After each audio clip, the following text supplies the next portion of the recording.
Hello everybody, my name is Tom Rakowski. I'm the Chief Mechanical Officer for Brightline.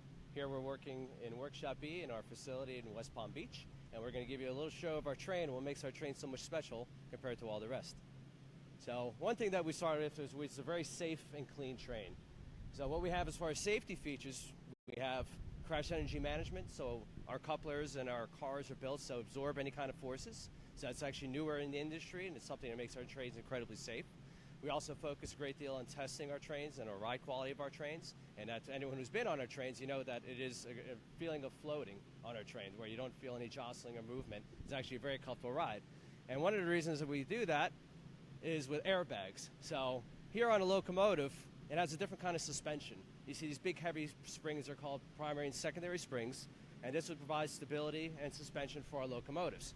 Now, this is good for a locomotive, but for a passenger car, we do something a little bit differently.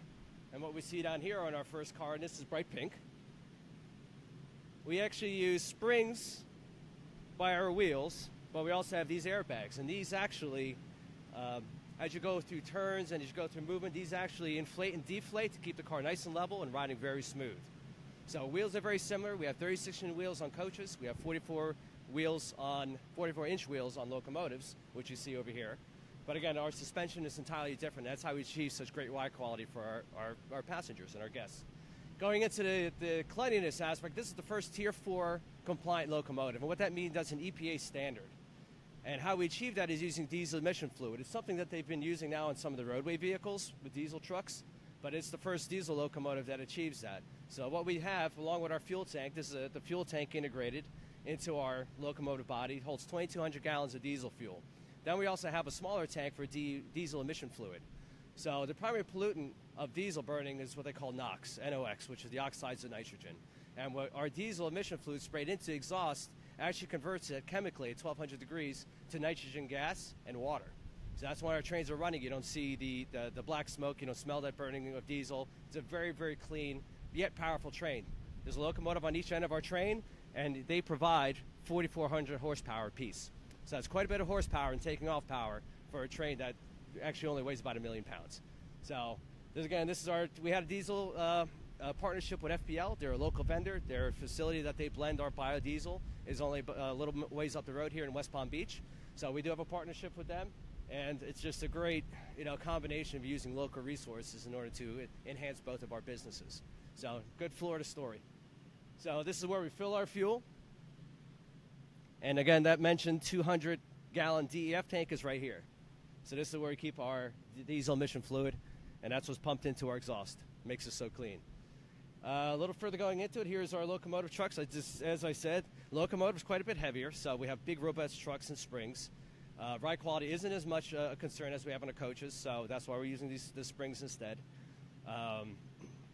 The locomotive weighs about 270,000 pounds. The coach is about 120,000 pounds. So again, different requirement and load. That's why we have bigger wheels, bigger trucks.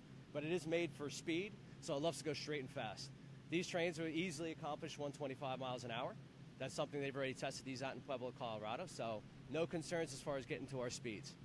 Same thing, stop distance performance on this is about as good as any train I've ever been on or ever seen. And I've been in the industry about 25 years. So like I said, it's a remarkable piece of equipment, remarkable piece of engineering. So I'd like to show you a little bit of the bells and whistles up in the cab, show you how we get these things up and down the road.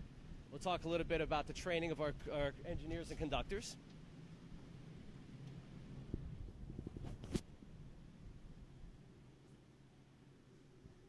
And this is where all the action happens. So the engineer sits here, the conductor sits here. So what you see here on these screens, this is our cap signal. We call it an automatic train control, soon to be a positive train control system. It lives right here.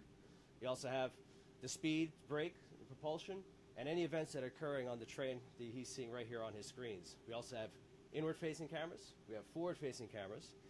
We have rear-view cameras looking down both sides. So we have lots of cameras.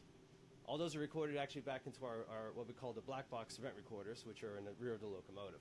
So the engineer sitting operating here, and the engineers go through quite a bit of training. Every one of our engineers was actually a previously certified engineer on another railroad, as was our conductors. So they were what we call licensed.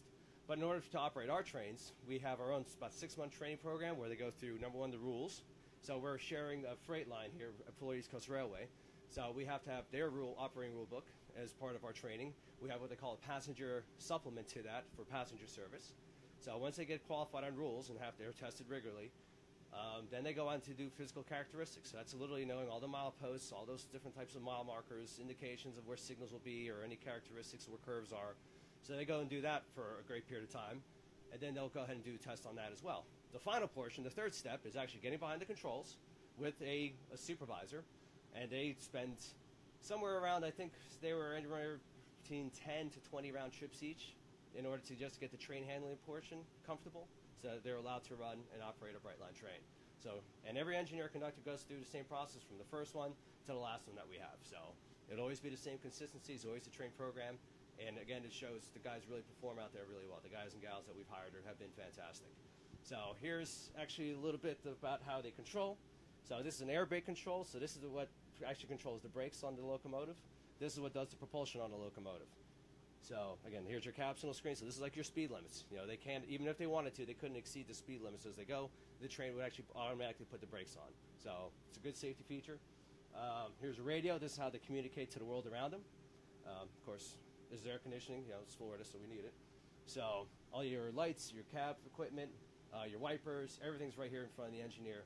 It is pretty simplified.